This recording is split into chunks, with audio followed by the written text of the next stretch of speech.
जम्मू कश्मीर के अखनूर के खोड़ इलाके में 2 से लेकर 3 संदिग्ध देखे जाने के बाद भारतीय सेना द्वारा बड़े पैमाने पर यहां पर एलओसी पर तलाशी अभियान जो है वो चलाया जा रहा है। आपको बता दें कि भारतीय सेना को इस तरह के इनपुट मिले हैं कि लगातार पाकिस्तान की तरफ से यहां पर एलओसी पर घुसपैठ की साजिशें जो है वो रची जा सकती है और यही कारण है कि सुरक्षा बल पूरी तरह से अलर्ट मोड पर है। आज सुबह करीबन 6 बजे भी 2 से लेकर 3 संदिग्ध जो है वो खोड़ इलाके में देखे गए, जिसके बाद भारतीय सेना ने बड़े पैमाने पर वहां पर तलाशी अभियान शुरू किया और इस तरह की आशंका है कि घुसपैठ कर पाकिस्तानी आतंकी जो है वो जम्मू कश्मीर के अलग अलग इलाकों में हमले करने की साजिश रच रहे हैं। इससे पहले भी हमने खोड़ इलाके में ही देखा था कि कुछ संदिग्धों द्वारा आतंकियों द्वारा घुसपैठ करने की कोशिश की गई थी, जिसके बाद भारतीय सेना ने ताबड़तोड़ फायरिंग की और घुसपैठ की बड़ी कोशिश को नाकाम किया। उसमें भी ब्लड स्ट्रेन जो है वो देखे थे, यानी कि और इसके अलावा कुछ बैग्स भी जो है बरामद हुए थे, रक्सैक बैग, जिसमें देखा जा सकता है कि वो एक कैरी कर रहे थे भारी मात्रा में एम्यूनिशन। इसके अलावा नौशहरा सेक्टर में भी और पुंछ सेक्टर में भी घुसपैठ की कोशिशों को सुरक्षा बलों ने नाकाम किया था, जिसमें 2 अलग अलग इंसिडेंट में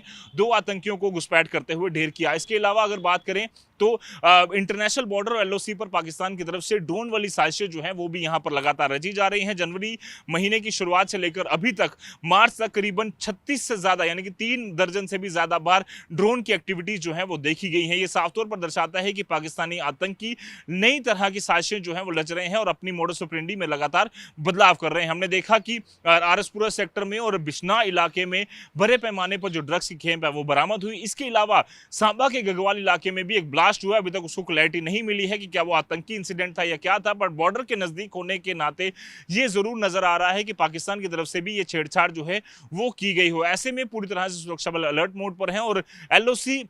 अखनूर से लेकर पुंछ और कठुआ से लेकर अखनूर तक जो पूरा इंटरनेशनल बॉर्डर है उसमें बीएसएफ और भारतीय सेना लगातार तलाशी अभियान चला रही है। गश्त जो है वो तेज कर दी गई है, एंटी ड्रोन सिस्टम जो है उसे स्ट्रांग कर दिया गया है। इसके अलावा अलग अलग प्लाटून्स जो हैं उन्हें यहां पर तैनात किया गया है ताकि पाकिस्तान किसी भी तरह से अपने नापाक इरादों में कामयाब ना हो सके। और यही कारण है कि एलओसी खोड़ में भी यहां पर भारतीय सेना द्वारा व्यापक सर्च ऑपरेशन चलाया जा रहा है ताकि पाकिस्तानी आतंकी जो घुसपैठ कर कोशिश कर रहे हैं कि यहां पर जम्मू कश्मीर में हमले किए जा सके, वो घुसपैठ में कभी भी कामयाब ना हो और किसी भी तरह से पाकिस्तानी सेना और आईएसआई का जो प्लान है कि ऑपरेशन सिंदूर का बदला लिया जा सके उसमें वो कभी भी कामयाब ना हो सके। और यही कारण है कि सुरक्षा बल 2400 घंटे यहां पर अलर्ट मोड पर है और पाकिस्तान की हर चाल पर यहां पर नजर रख रहे हैं। वीडियो जर्नलिस्ट मानी केरनी के साथ जतपुर आजी मीडिया जम्मू।